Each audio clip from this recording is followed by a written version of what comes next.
Kia ora, hello, I'm Philip Duncan with your Wednesday weather update. We're tracking a very large area of high pressure coming out of Australia, but by Sunday, we might be looking at a large area of low pressure heading into the New Zealand area with rain, especially for the North Island, which needs it the most.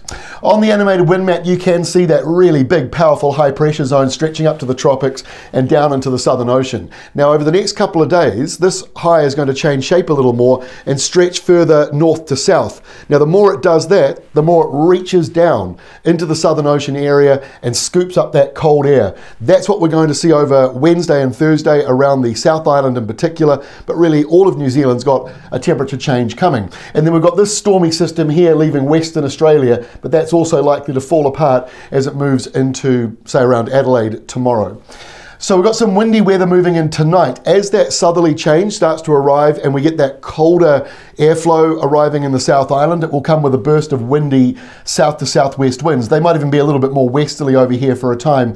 So those winds will be gusting up around gale force, 60 k's an hour, whereas in the green here in Canterbury, it's half that, 20 to 30 k's an hour are those gusts.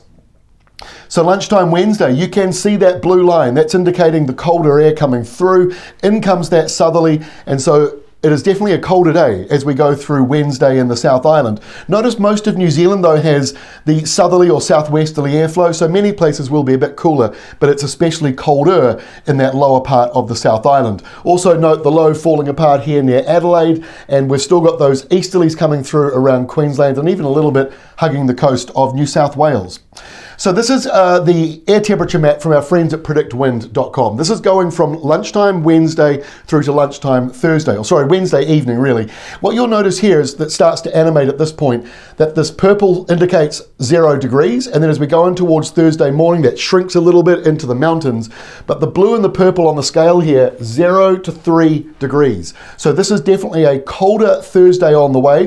The other thing I like to show about these cool maps from Predict Wind is I often talk about cold changes being a bit like a big wave on a beach.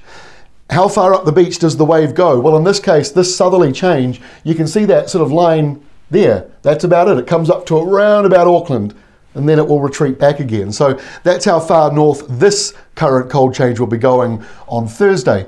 So Thursday's departure from normal sees these eastern areas having below normal temperatures.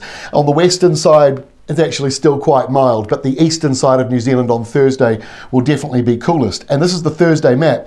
In comes that high, and you can still see that southerly change coming up along that eastern side of New Zealand. That's why your temperatures are below average a bit on Thursday. Otherwise, that high is rolling in and it's pushing in more easterlies for Australia.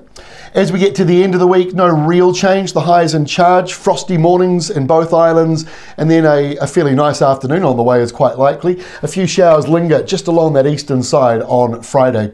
Now, as we go into the weekend, this is where things get a little bit more interesting. We've got this low pressure zone out here with a subtropical feed coming down to it. So on Saturday, you won't really notice that too much other than the lower South Island. You'll start to feel that change, and it might just bring in a little bit of wet weather, although notice it's very much hugging the coastline of Australia. You only have to go inland a wee bit and it's completely dry. And then we get to Sunday, and this is quite interesting. Subtropical winds from around Tonga and Fiji coming straight on into the North Island. So much for the Southern Ocean airflow that we've got this week. Next week, it'll be a subtropical flow. Then we've got this big area of low pressure driving in some rain to these drought areas.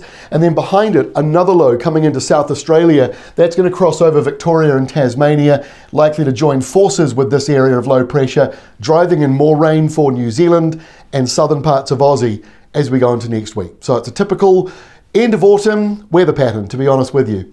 That is all from me. We'll see you again on Wednesday with our next update.